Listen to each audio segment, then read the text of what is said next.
jemi duke folur për Salihun alayhi salam dhe ballafaqimin e tij me popullin Themud.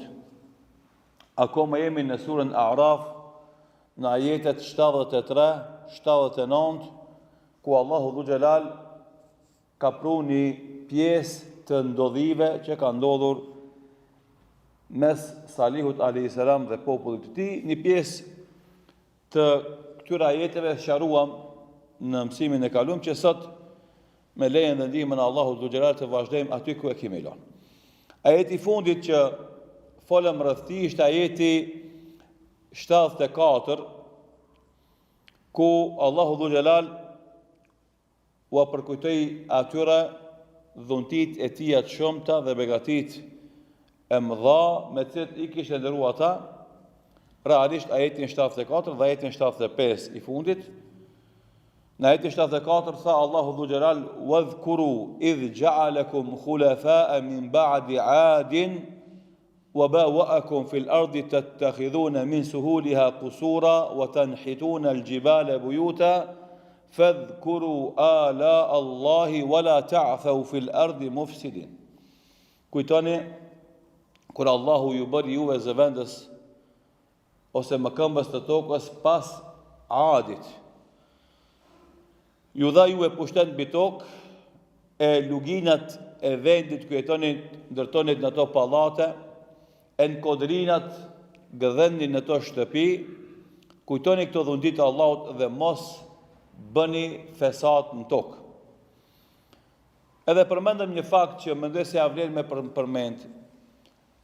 Pasuria dhe pushteti, nëse i mungon imani, ajo bëhet shkak i fesatit në tokë.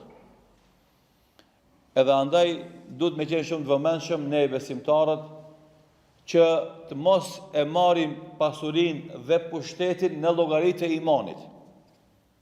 Se atë realisht humbja është më e madhe. Nëse e kemi imanin dhe pastaj së bashku me imanin fitojmë pasuri dhe kemi pushtetin, atëherë normalisht se kjo ka me na ndihmu neve me shtu imanin.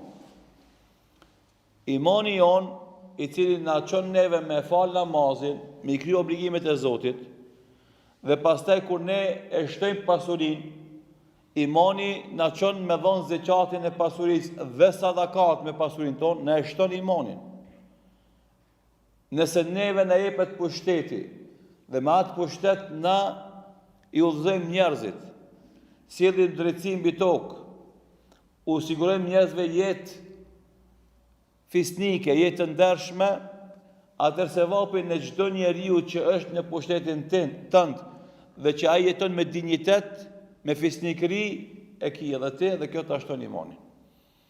Andaj besimtari ku dallon prej të pasurit dhe pushtetarit jo besimtar, sepse këtë të gjëra e para nuk e largojnë nga Zoti, e dyta vetë se e ndihmojnë atë me shtu imanin e vet, dhe e treta e gëzon krejt ai popull, do thot pranin e tyre dhe ja shohin khairin ata. Pastaj në ajetin 75 tha: "Qala al-mala'u alladhina istakbaru min qawmihi lilladhina istud'ifu liman amana minhum ata'lamuna anna salihan mursalun min rabbih qalu inna bima ursila bihi mu'minun." Paria, mendje madhe, arrogante nga populli i Salihut alayhi salam i tha atyre të shtypurve, të dobtive në atë shoqëri. Klasat shoqëri, fatkesisht, megjithëse sot pretendohet se ka një zhvillim civilizues, qytetërues, sistem politik të avancuar që quhet demokraci, dhe se esenca, bazamenti thelbësor i demokracisë është barazia, mirë po realisht kjo është veç teori. A dini, megjithëse sot muslimanët janë në gjendje jo për të ofruar modelin e pushtetit islam botë. Megjithatë, krejt muslimanët e ri që e pranojnë islamin dhe e kanë jetuar një kohë të madhe të jetës tyre në sisteme demokratike të zhvilluara në perëndim në Evropë apo në Amerikë, të vetmin moment që e ndjejnë barazin totale në këtë jetë, a dini ku është? Kur shkojnë haq, kur i veshin ihramin, këtë janë të barabartë. A jeti milioner, a jeti, do dhët, me gjësi ki bo parte e haqit, apo të umrës, a jeti kryeministër, a kryetar shteti, a je njeri qytetar i thjesht, këtë janë barabartë. Andaj haxhi është momenti praktik i manifestimit të asaj demokracie, të asaj barazie që e ofron demokracia në teori, Islami e ofron praktikisht. Pse? Sepse edhe në Islam, si kur të kishte mbet barazia vetëm tek pushteti, do kishte padrejtësi. Siç edhe ka pas në pushtetit islamet kalumen kësi lloj padrejtësie. Mirë po, Islami si tërësi, neve në stërvit, në edukon, që vazhdimisht të mos ja lejon askush vetvetes të ndihet më i madh se tjetri, më i fuqishëm se tjetri, më me privilegje se tjetri, klasë më e lartë se tjetri. Pse? Sepse kriteri i dallimit njerëzve tek Zoti nuk është as pasuria, as pushteti, as fama, as fuqia, është vetëm një kriter. Ai është cili? Devotshmëria. Inna akramakum inda Allahi atqakum. Më fisniki për ju te Allah është më i devotshëm. Do çka është devotshmëria është më tjetër, mirë po, vetëm devotshmëria është ajo që i bën dallimin te Allahu, dallimin e njerëzve te Allahu xhelal. Asgjë tjetër. Edhe andaj në hax secili synon me fitu kënaqësinë e Zotit. Ati s'ka me të njofshëm. Ati s'ka me ndërmjetësim. Ati ti edhe Zoti jot. Edhe andaj as kujt nuk i shkon mendja pse unë këtu me vesh njëtën ihrame, sikurse ai fukaraja. Bile, veç për kuriozitet që thuhet, Malcolm X-i, Allahu xhelal e mëshiroft dhe e gëzoft me xhenet, ka qenë njëri pi luftarëve të mëdhej kundër diskriminimit racor. E dini historinë e të zive në Amerikë, dhe megjithse ala ekziston diskriminimi. Kur u ofru kandidatura e Obamës për në Amerikë, kishte shumë të madhe si ka mundësi, po ata tash e kanë ndërtu një strategji të marketingut aq të fuqishëm sa që çfarë thonë ata? Na jap na postin më të madh në Amerikë, njeriu me ngjyrë, mi por realisht mrena ai para s'merr vendime vetë sepse është një administratë kohë e madhe e cila i merr vendimet, e dyta, kjo është mbulesa më e mirë dhe më e madhe për këtë ato padrejti që bëhen pasaj poshtë. Andaj Malcolm X-i, rahmetullah alej, mas asaj luftës të madhe që e bënte në Amerikë për barazi racore, vetëm kur shkon në haxh, e shef se kjo s'qen ka utopi, sepse aq luftë e madhe për barazi dhe aq padrejti e madhe, ka fillu me mendu njëri me up shpresën se mundet me arrit ndonjëherë me kon barabart njerëzit e bardhë me njerëzit e zi. Ama kur shkon në haxh, kur e shef se aty s'ka dallim hiç në asnjë aspekt, as racor, as klasor, as pushteti, as diturie, as famë, hiç ku një farë dallimi. Këtë janë të veshur në ihrame, atë tha tamam, këta e lufta jeme, tani e gjeta zgjidhen dhe përgjigjen që ka në Islam.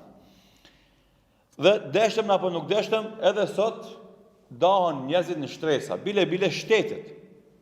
Ju e dini, tash se dikush më thot hoxha shumë politik në përdesit e veta, po thjesht po mundohemi në përmes Kur'anit me kuptu realitetin geopolitik sot në botë. Bota, sa janë 120 e sa shtete janë antarë të Kombeve të Bashkuara. Si ndahet shtresat e botës sot? 5 shtetet të antarë të Këshillit të Sigurimit. Ato janë baba. Edhe andaj Recep Tayyip Erdogani thot dynjaja është më e madhe se 5. E ka domethënë parull të vazhdueshme që e përdor për me tregu se s'mundet 5 shtete në botë me gjyku për 120 shtete në botë. Edhe veç ato që ka thënë me u bë.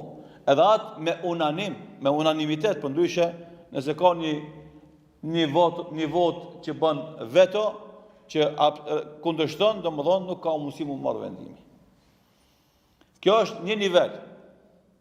Niveli i dytë është gëdhëqi, 10 shtetet më të fuqishme industriale. Niveli i tretë është gënizeqi, 20 shtetet do thotë më të zhvilluar industriale, pastaj jemi në tjerë. Ata çka të vendosin, këtë bota duhet më nështruat mëve. Kështu ka qenë deri tash, deri sa ndodhi konflikti Rusi-Ukrainë. Prej atij konflikti këndej ka ndryshuar situata, sidomos me luftën në Gaza edhe më shumë. Megjithse gëdhëqi është përkrahas i terrorit shtetënor sionist në Palestinë. Këtë gëdhëqi. Se Turqia është e 11 domethënë e rënditur sipas domethënë zhvillimit industrial që e ka, ama gëdhëqi paramendo edhe Japonia që se lidh asgjë Japoninë faktikisht me 9 shtetet industriale të zhvilluara, edhe ata janë pjesë e përkrahjes pa rezervë të terrorit sionist kundër palestinezëve në Palestinë përgjithësi dhe në Gaza në veçantë. Kjo është realiteti. Edhe këtë tjertë duhet me qenë shërbim të këtyre shteteve. Normalisht Kina edhe Rusia, ato kanë politikat pavaruna, herë përputhen, herë shpërputhen, mirë po janë forca ekonomike, politike, ushtarake, të cilat vetë i marrin vendimet e veta për interesat e tyre geopolitike. Këtë shtetet tjera do thotë janë ose nështruar kashë një të taborit, ose të dalur nga ky tabor, po duhet me pas një lloj bashkëpunimi me këto forca tjera, se edhe Kina dhe Rusia domethënë janë pjesë të këtyre shteteve të fuqishme. Përsëri është ndarë me bota. Po edhe brenda shteteve përsëri ka ndarje. Ajo që megjithëse ligjet edhe paraligjit këtë janë barabartë, por realisht këtë na e dim se do thotë nuk trajtohet qytetari siç trajtohen pushtetarët.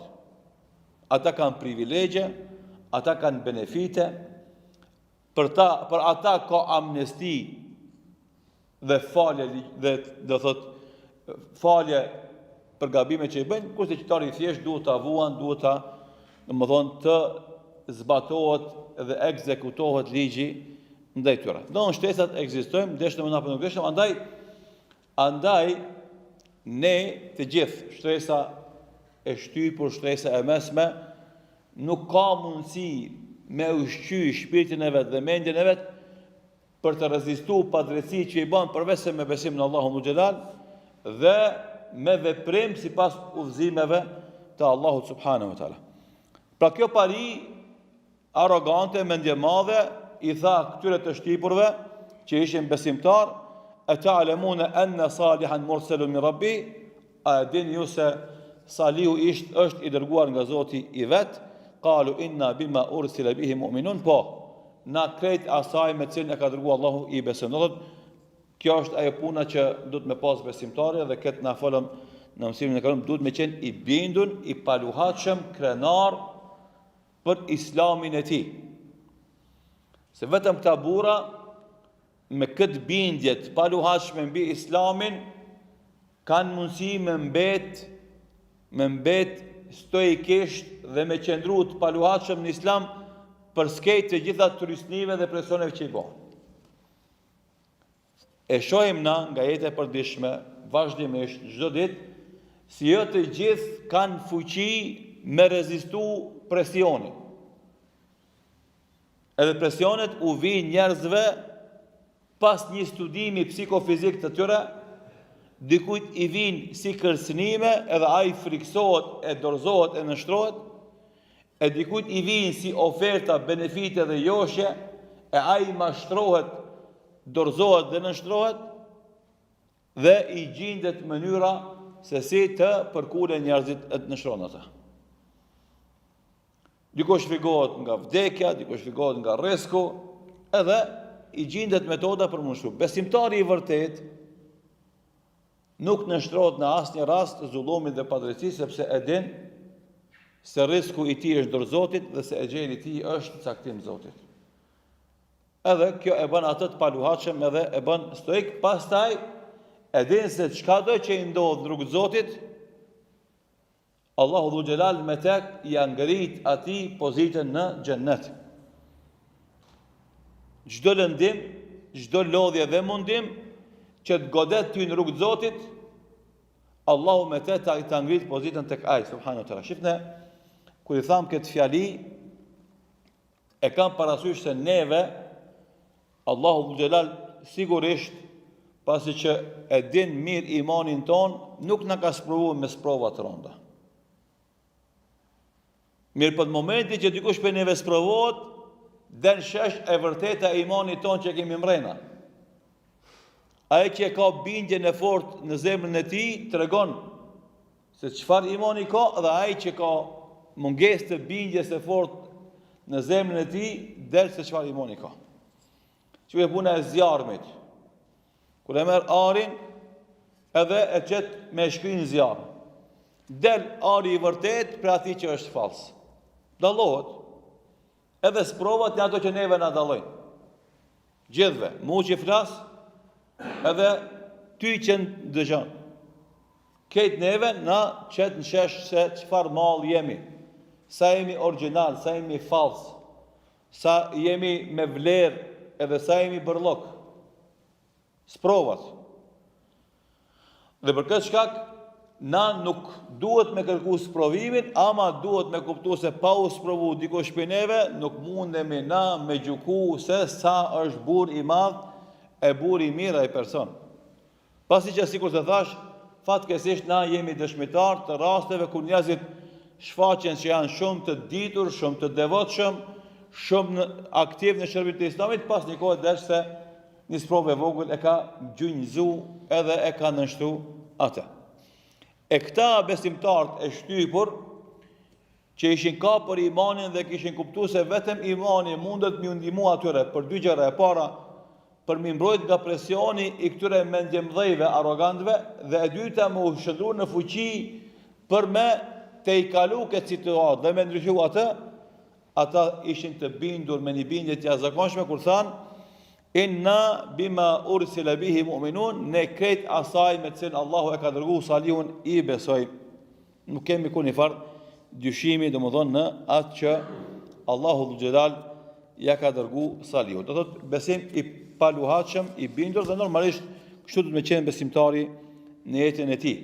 Se iman, akide, kur themi na, i themi besim i prerë, i paluhatshëm. Bindje 100%. Se besimi nuk pranon hamendësim. Në momentin që ti fillon me thonë, a mundet, as mundet, s'ka më ati besim. Edhe nëse vjen shejtani edhe ta luhat, ti luhat tullat në këtë themel, besimit tanë, s'ka më iman. Ajo ndërtes s'ka më ra, gjithsesi. Qala alladhina istakbaru inna billadhi amantum bihi kafirun. E tash ajeti 76, paria idhujtare, paria arrogante, paria mendjemadhe dhe than ata që ishin mendjemdhej, ne asaj që ju i besoni, ne atë që ju e besoni e kundërshtojmë e mohojmë. Edhe këtu ulemat në tefsir e japin një shembull shumë interesant, pse nuk than se na nuk i besojmë thirrjes së Salihut. Thënë ulemat me pas përdor Allahu Dhul Xhelal se ata nuk i besojnë thirrjes së Salihut, kishte me dalë në shesh se ata indirekt e kanë konfirmuar pejgamberin, por refuzimi i tyre ka qenë domethënë paradoksal. Andaj thot Allahu Dhul Xhelal, asaj që ju i besoni, ne atë e kundërshtojmë. Do thot, na gjithsesi nuk e pranojmë, është dëshmi e kufrit të qartë të tyre dhe mohimit të bindshëm të tyre. Kjo është ai problemi që kemi edhe sot me shumë njerëz të cilët fatkeqësisht janë të bindur në ateizmin e tyre dhe mosbesimin e tyre, megjithse nuk kanë argument se me çka ata duhet të argumentojnë kufrin, ateizmin e tyre. Dhe për këtë shkak dietarët musliman kur flasin edhe kur tregojnë se si duhet debatohet me ateista, kur ata parashtrojnë pyetjen cilat janë argumentet tuaja se ekziston Zoti, u parashtot aty e njëjta pyetje. Na i sillni ju argumentet që e kundërshtojnë ekzistimin e Zotit. Sepse ne, besimtarët, kemi plot argumente, me mija argumente që dëshmojnë ekzistimin e Zotit. Ato s'kan asnjë. Mirë po, për të provoku besimtarët, pyetja e parë që e parashton është kjo. Na sillni argumentet që e vërtetojnë ekzistimin e Zotit. Argumentet shkencore. Edhe pra shkak gjithë ata dietarë që merren me debat me ateistët thënë, megjithëse besimi në Zot ka plot argumente, pas një debati të gjatë dhe të stërholluar me ateistët del se mosbesimi në Zot është dogmatik, është besim i verbër, për dallim për besimin në Zot i cili është i argumentuar me plot argumente shkencore. Dhe normalisht këtu del në shesh edhe arroganca e tyre, e cila gjithashtu është një vazhdimsi e asaj që përmendëm pak më herët, sepse u prishet rendi i fitimit nga pushteti që kanë. Gjithë pushtetet të cilët ngriten mbi parimet njerëzore, ato ndërtojnë ndarje të shoqërisë në shtresa, shërbetor dhe përfitues. Kasta. Edhe veç Islami është ai i cili e prish këtë. Dhe nuk e pushtetin atij që e lip. Dhe nuk e pushtetin që ai të përfiton prej pushtetit. Po e pushtetin atij që vlerësohet nga intelektualët e vendit se janë meritor të më udhëheq pushtetin dhe pa asnjë privilegj dhe benefit nga qeverisja. Andaj, kur e merr Abu Bekri radhiyallahu anhu pushtetin, ai nuk merr rrog nga pasuria e shtetit për punën që e bën. E bën punën vullnetare, megjithëse ai kishte pasuri. Por Omer radhiyallahu anhu tha qeverisja edhe angazhimi duhet caktohet buxhet.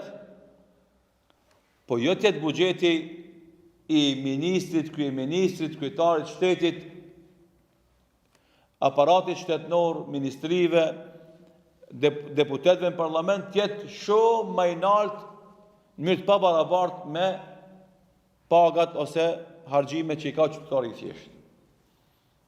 Edhe kjo pabarazi shihet qartë, domethënë te na me privilegjet dhe benefitet që i kanë ata që merren me pushtet dhe politikë dhe ata që e tash normalisht ne paguajmë taksa, ne paguajmë tatime, ne paguajmë dogana, ne punojmë fizikisht, ne ndërtojmë shtetin, ne i bim ata në pushtet, edhe ata pastaj atë pasuri që na e ndërtojmë edhe e prodhojmë në vendet tona, ata e marrin, e vjelin, e gëzojnë, edhe çka dojnë me te bëjnë. Edhe kur vjedhin sa vjedhin, tash e kanë gjetë skemën, dalin dikun ikin, për to nuk ka Interpol, për to nuk ka letër flet arresti ndërkombëtar, kur kush nuk i gjen ku janë ata, rrin 1 vjet, 2, 5 vjet, 10 vjet, sa kanë pasuri me jetu, përfundon pushteti politik i caktuar, vjen një pushtet tjetër, kthehet me amnesti, sikur se mos më pas ndodh asnjë send, vazhdon jetën normale, masi që e ka vjedh me vite të tëra popullin e vet. Mas këtij momentit, kur e shfaqen kufrin e tyre dhe i kërcënuan realisht këta besimtarët, se kur i than, a ju besoni jo? E tha, na nuk i besojmë. Se na e kena pushtetin, na e kena medjen, na e kemi biznesin. Juve, si u zomë gjohë, si kur se në ndodh neve muslimanve sot, me gjithë se imi shumic statistikore. Ama se ki pushtetin, se ki medjen, se ki biznesin, atë dhe në, veç qajnë, të ofendojnë, në nëshmojnë, mos me të lanë ty në qetësi, në siguri, në rahati, me zhvillu vetë vetën. Edhe e kemi thona vazhdimisht se këtë të sulme janë për të kriju destabilitet në zhvillimin e thirrjes islamet e muslimanëve. Edhe ka dallim të reagimet tona, kur ka siguri, stabilitet, rahati, si do reagojmë na, ka shi akuzave që bonë, edhe kur janë ato akuza edhe me kërcënim, atë dallon se kemi reaguar. Burgosja o xhallarëve, po flas jo në komunizëm, se komunizëm ka qenë shumë e qartë, se armiqësi e qartë, mirë po pas tash që quajnë demokraci dhe se çdo kush është i pafajshëm, derisa të vërtetohet faji i tij, është kërcënim që ti kujdes çka flet, kujdes çka thu, megjithëse ata vazhdimisht mbrohen me parimin kur ta shajnë e fen, kur e shajnë Zotin, e shajnë Muhammedin sallallahu alaihi wasallam, parimi kryesor që ai e përdor është liria e shprehjes. Ka dalë me ju njerëz, shumë be ju, shumë prapambetur, shumë arkaik, s'lini njerë me shprej mendimin e vetë, do me shprej njerë mendimin e vetë, e shanë fejnë, e shanë zotë, edhe dhe ti është. Tamam, u kry. Kur delti me e shanë, do thot, filani fistekun që e shanë fejnë, ja ti s'kidet me folë. Edhe të marin në gjyqë, ngrisin pa din dhe i teje, të burgosin pa ku një fakti. Pse kjo që na kina drejt me isha juve? Se kjo liqë, liria e qpejut është për neve, me isha juve, ama kjo për ju nuk vlen. Se ju jeni një pjesë e populatës që s'keni ku një farë drejta.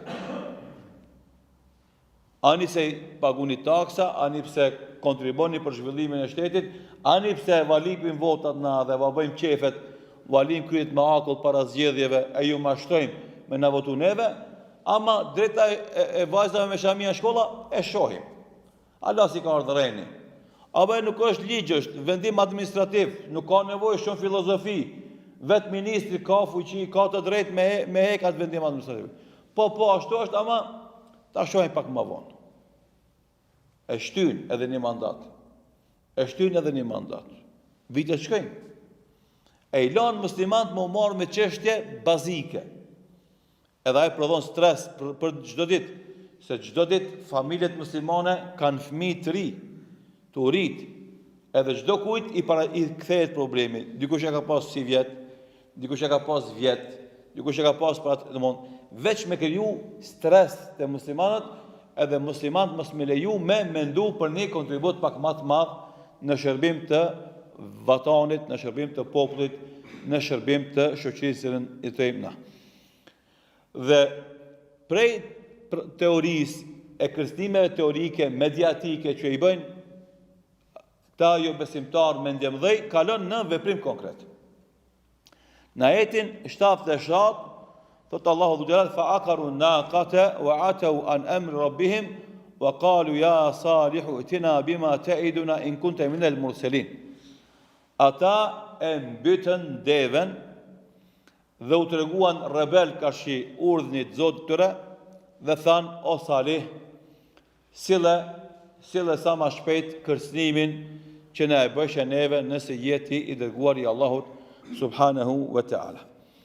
Pra ata e bon një veprim i cili ishte i ndaluar nga Allahu dhu xhelal, mirë po, këta për me tregue do thot pozitën e tyre të rebelimit, thanë se na bëjmë çka dojmë edhe s'ka kush na ndal neve.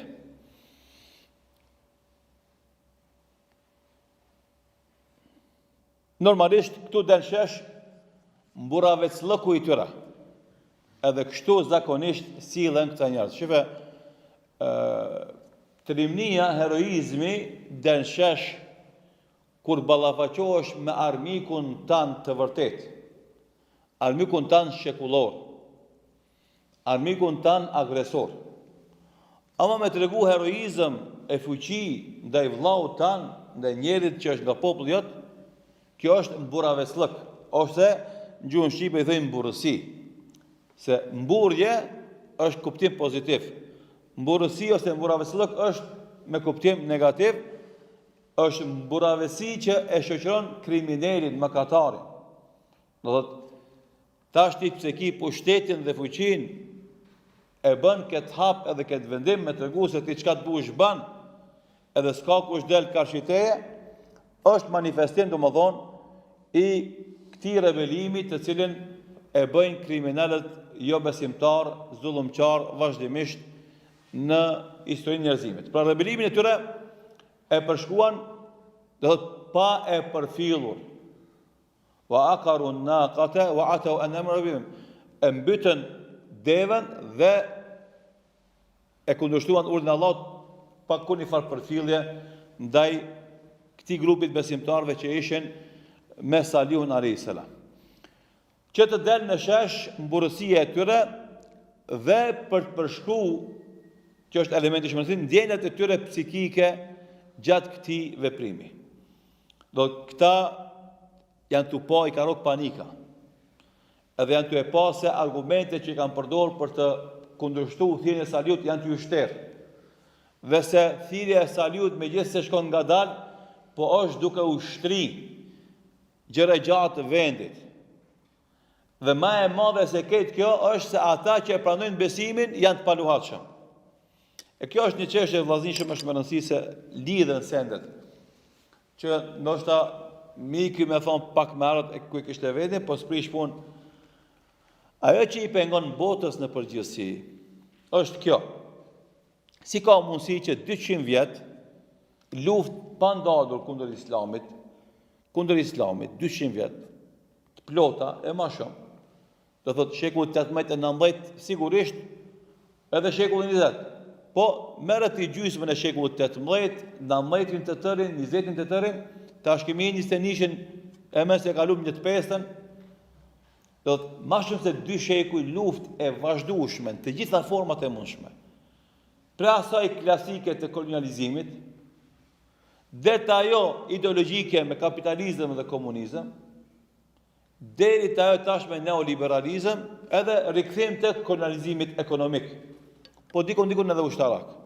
Prania e forcave të mëdha botnore perëndimore nuk ka vend më ku s'kan forca prani konkrete ushtarake ata.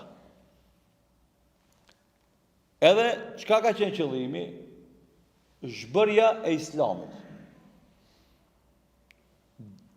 Demontimi dhe demantimi i Islamit. Largimi i tij nga jeta e përditshme e njerëzve. Derisa erdhi situata që në këta 2-3 dekadat e fundit të bëhet luftë e egër për të ndruar tërësisht kurikulat e shkollave fillore dhe të mesme në botën islame. Krejt ajetet kuranore, krejt hadithet e pejgamberit sallallahu alaihi wasallam që flasin për tema që përcaktojnë identitetin e vërtetë të një muslimani, i kanë largu, i kanë hek. Puna e monoteizmit, puna e luftës kundër idhujtarisë, kundër trinitetit, argumentet fetare për lajthitjen, devijimin e krishterëve dhe xifutëve, gjitha këto janë largu. Që mu ngrit një brez i muslimanëve pa identitet islam. Kjo është më e fundit. Ndërkohë, normalisht, insistohet me çdo kush që të lejohen të gjitha ndalesat fetare në shtetet. S'ka drejt shteti musliman me ndalu alkoolin, s'ka drejt shteti musliman me ndalu kamatën, s'ka drejt shteti musliman me ndalu përzierjen e 2 gjinive. E kështu me radhë. Ata thrasin demokraci dhe liri, këndej pranojnë diktatori, tirani, despotizëm tek paria politike e shteteve të lindjes mesme, atë e tolerojnë, megjithëse ajo është parimi më i rëndësishëm në shtetet demokratike që populli vetë të zgjedh pushtetarët e vet. Kjo është parimi më i rëndësishëm që e ka perëndimi. Këtu ku duhet me ndërhyjnë ata nuk ndërhyjnë. Thonë, ani s'ka gale, ju vini të i vjedh votat, jeni monarki, keni diktatori, s'ka gale. Ama ju rrini ku jeni, po me kush që ta lejoni çdo gjë që e prish rinin. Paramendoni domethënë paradokset e tyre. Ndërhyjnë edhe te mosha e martesës së vajzave. A kënena për shembull skandalet e shumta të pedofilisë në perëndim, dal nga dal fillojnë me i legalizu. Deri te thirrjet për legalizim të incestit. Këto në mobete që për ditë janë në për mediat perëndimore. Ato s'janë probleme, a këto janë probleme. Domethënë matja me dy arshinë, pse se qëllimi është me i prish shoqëritë muslimane, me ia ndru bot kuptimin e saktë mbi Islamin, me ia ndru vlerat morale që i kanë ata, me shëndru njerëzit të parëndësishëm, edhe pastaj ata të jenë të nështrum, edhe këta të vjelin të mira që va ka dhënë Zoti tyre. Shefe, në Afrikë, 100 vjet e fundit është bërë ky eksperiment. Mirë po, çka ndodh tash këtë vit konkretisht, vitin e kaluar, 23. Kanë fillu edhe afrikanët, megjithëse kanë në zhvillim ata të arsimit infrastrukturor. Mirë po, tash puna e zhvillimit teknologjik dhe mediatik ka bo që njerëzit mi kuptu gjanat më ndryshe. Edhe në shtetet afrikane që kanë qenë koloni të franqezve, të belgëve, të holandezve, portugalezve, të shpanjollëve, britanezve, madje edhe gjermanë kanë pas koloni, kanë fillu ata më thonë ka dalve kjo punë. Ata janë largue prej atyre shteteve me prani fizike, ama i kanë pru njerëz të vetë. Edhe ata thënë, ka dalve kjo punë, që është kjo? Ju jeni largë atje, si një të vendit, si ka mundësi ju neve me na kontrolu. Edhe del një ushtarak i viri i vogël, edhe bon grushtet ushtarak. Edhe merë pushtetin. Në Burkina Faso, pastaj në Mali, pastaj në Ghana ose një për shtetet afër në Afrikën e Mesme aty. Edhe ata bëjnë tash koalicion me zveti, edhe u thënë këtyve ka dalë, ju shkajnë këtë liftë. Najna tu, pushteti është i joni, najna në vend tonë, veni është i joni, populli është i joni, na këtu i zgjidhim problemet tona dhe i rregullojmë punët e tona. Edhe në Afrikë, ku deri tash e kanë pasur domethënë çka kanë dashur me bë kanë bë, kanë filluar me u vetëdijsu edhe me kuptuar se këtu ka një lojë të madhe, edhe loja e madhe është që ata me vazhdue me përfitu për të mirave që ka dhënë Zoti atyre shteteve, megjithëse nuk janë të pranishëm ushtarakisht, por politikisht edhe ekonomikisht ata me pas sundimin e tyre në ato vende. E tash kjo është ai problemi kryesor. Kur të ka njerëz që janë stabil, janë të paluhatshëm, janë të vendosur, kjo i tmerron klasën, elitën politike pushtuese, se ka frikë se ky qëndrim i paluhatshëm i këtyre burrave do të përhapet. Edhe përhapja e ngadalshme është më e rrezikshme se përhapja e vrollshme. Se përhapja e ngadalshme do thotë përhapje stabile, përhapje me bindje, përhapje me përgatitje për ballafaqim, pa tërheqje mrapa. E tash, ata çka po bëjnë? Po bëjnë presion dhe trysni me ngadalsu a eksponalët i rok panika dhe fillojnë bëjnë veprime që edhe sipas ligjeve dhe rregullat tyre janë ndaluar, mirë po normalisht se janë të e pasë e betejë e tyre është duke shku drejt fiaskos edhe humbjes. Dhe për këtë çka kur e mbyten ata deven, me këtë filluan të sfidojnë Salihun a.s. me përshpejtimin e ndeshkimit dhe normalisht duke u tallë me paralajmërimin që kishte Salihu a.s. për ta. Konteksti i këtyre ajeteve nuk pret shumë, domethënë rënditja e ajeteve do të vinë shumë shpejt rezultatet. Hapat bëhen edhe vjen rezultati. Këta thanë, ne kërkojmë që na vjen premtimi jot o Salih që Allahu ka më na dëshku neve, dhe Allahu dhu xhelal e përmend në ajetin e fundit, në ajetin e parafundit, ajetin 78, fa akhadhathum ar-rajfatu fa asbahu fi darihim jathimin, i goditi ata një dridhje, një tërmet i madh i fuqishëm, fa asbahu fi darihim jathimin, dhe gdhin ata në shtëpiat e tyre të gjunjëzuar si gjenaze. Fjala gjathimin e ka kuptimin edhe gjynëzimit edhe shtrirjes. Po qëllimi është i poshtrimit. Masi ju e morët guximin që këtë deve që doli para jush në mënyrë me mrekulli nga Zoti, në mënyrë të jashtëzakonshme, dhe e morët guximin me mbyt atë, se në gjuhën arabe ka dallim mes, për shembull, aqaru naqata dhe naharu naqata. Për shembull, me thonë naharu e therrën devën, do thotë ka përfitim për i deves. Therrët devja për të hangur mishin, për të përfituar për likurës e kështu me radhë.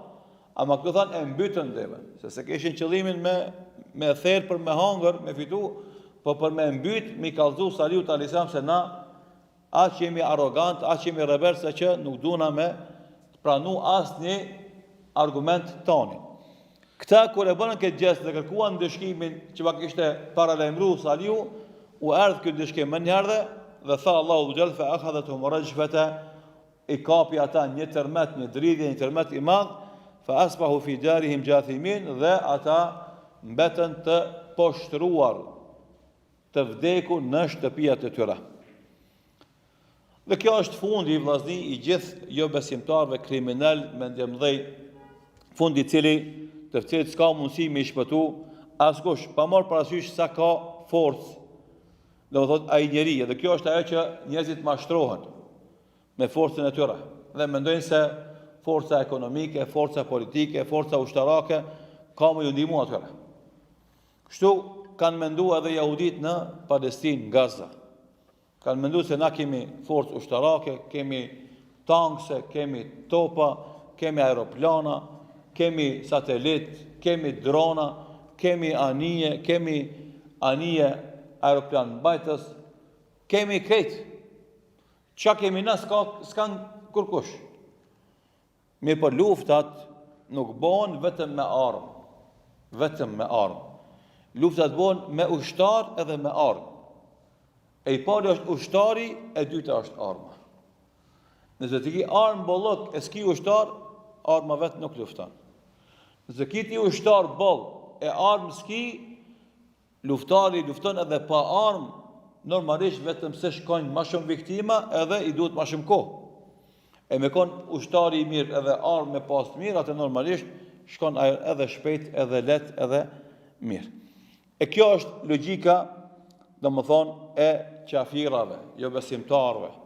Atyre që sfidojnë Allahun dhu Gjelal, mendojnë se do të fuqia atyre u mjafton atyre karshi kërcënimeve të Zotit dhu Gjelal, pra dridhje tërmeti dhe gjunjëzim i palëvishëm si shpërblim përballë mburësisë dhe arogancës të tyre.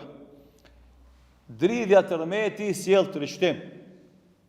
Këtë na e dim edhe kemi përjetu, me gjithë se të ne tërmeti në këndë vogla, këto që i kemi namri na tash, po flasë për atë 63-shën, edhe pse dhaj, në thotë si pas tash tërmeteve të shumta që ndodhin, nuk ka qenë, do më thonë 6.1, më zgavofsha ka qenë, në 63-ën, po tash na përshojmë se ka tërmete shumë të fuqishme në botë edhe ma të narta se kjo, edhe shkatrimet janë masovike, edhe tërmeti ma i madh që ndodhi në Afrikë, ishte tërmeti që ndodhi në Turqi, krijon trishtim. Edhe normalisht merr shumë viktima. Kurse gjunjëzimi dhe shtrirja paraqet paaftësinë për lëvizje. Këto janë dy elemente e përmendur lemat të tefsirit. Pse e përmendi Allahu dridhjen edhe gjunjëzimin? Që mi treguat me qafirave se ju, forca juve është kur gjo. Për shembull, tërmeti i ndodh këtë botës. I ndodh edhe Amerikës, edhe Kinës, edhe Japonisë, në letjecat i fort ushtarakisht, në aspektin e industrisë, tërmeti i ndodh edhe i dëmton. Edhe trishtimi është boll i madh. Edhe, do thot, vdekja e tyre dhe shtrirja si gjenazë dhe gjunjëzimi i tyre tregon se janë të palëvishëm. Hajde tash ti, bën çka me bë. Përdore armatimin tanë. Përdore tanksin, se ne përdor, se ta ka marrë shpirtin Allahu dhu Gjelal edhe të ka bë të palëvishëm. Andaj, sa e meriton mburaveci të dridhet dhe sa e meriton agresori të bëhet i palëvishëm? Plotësisht e meriton. Edhe andaj Allahu dhu Gjelal u jep dënimet meritore sipas veprimeve që i bëjnë ata. Edhe kjo është një rregull gjithashtu që e përmendin ulemat vazhdimisht në tefsir, wal jaza'u min jinsil amal. Ndëshkimi apo shpërblimi vjen nga lloji i veprimit. Si të bësh që ashtu të bëhet. Kush është agresor, zullumqar, Allahu Dhu Xhelal e qen mbi të, do thot një ndëshkim që tregohet pa aftësi e tij, se ti tregohesh zullumqar kur Allahu Dhu Xhelal të ka dhënë afat, ama në momentin që Allahu ta nal afatin, atë ti s'mundesh me bë kur gjë pa marrë parasysh sa ki pushtet. Pra, shpërblim i përshtatshëm për fundin e tyre dhe përshkrim artistik i këtij përfundimi.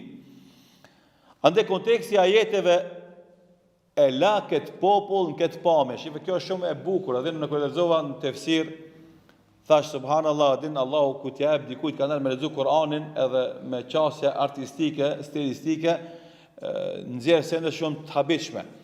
Pra, Allahu Xhelal fa akhadhatu murajfata, i goditi ata dridhja dhe pastaj tha fa asbahu fi darihim jathimin, dhe ngelen në shtëpiat e tyre të gjunjëzuar, të shtrirë e të poshtruar. Kjo si film, ngelet kjo skena e tyre të gjunjëzuar, poshtruar, e vazhdon biseda për një temë tjetër. U sos më puna. Edhe fotografia e fundit që tjetë në cyti edhe në kujtes për rrëfimin e popullit Themut është që kjo. Ata shtrinë për toke, gjunjëzuar, nënshtruar e të poshtruar. Thot ngeli, sa bukur, ngeli pamja e fundit për këtë popull, kjo. Fillimi si ishte, ata çka s'kishin, çka s'bëshin. Në fund kumritën, ushtrinë për toke s'kanë ku një farë vlerë. Normalisht, pasi që ndodhi kjo, atëherë Salihu a.s. fatawalla anhum, u largu prej tyre dhe tha, ja qaum, o popull, une e qova në vend amanetin tem. U këshillova juve. E qova në vend mesazhin nga Zoti. Dhe u këshillova juve. Walakin la tuhibbuna an-nasihin, mirë po, çka t'ju bëj juve që ju nuk i doshit këshillat njerëzit që janë këshilldhënës. E tash, kur ka ndodhur ky largim, a para se marrë dëshkimi, a mas i erdhë dëshkimi, këtë janë mendimet e ulemave të tefsirit, dikush për ulemave ka thonë se ky fjalim i Salihut ishte para se marrë dëshkimi, se i drejtohet atyre. Disa ulemat të tefsirit ka thonë jo, mas i ndodhi dëshkimi, ai si gjenaze atyre u foli, se realisht mesazhi nuk ishte për ata që kanë vdek, po ishte mesazhi për këta që vinë mas, se krejt njerëzit që kanë me refuzu argumentet e Zotit, kanë me i kundërshtu ato, dhe kanë me marrë iniciativa me i luftu ato, Allahu ka me i ndëshku edhe ka me i shkatru, e pejgamberi Allahut dhe populli besimtar kanë me shpitu dhe kanë me triumfu. Kjo është edhe ajeti i fundit, domethënë ajeti 79, ngjelet veç disa mësime dhe porosi që dalin për këto ajeteve, inshallah të ndesin në arshën, nuk e lutë Allahut në e blitë të bishme dhe vepra të mira.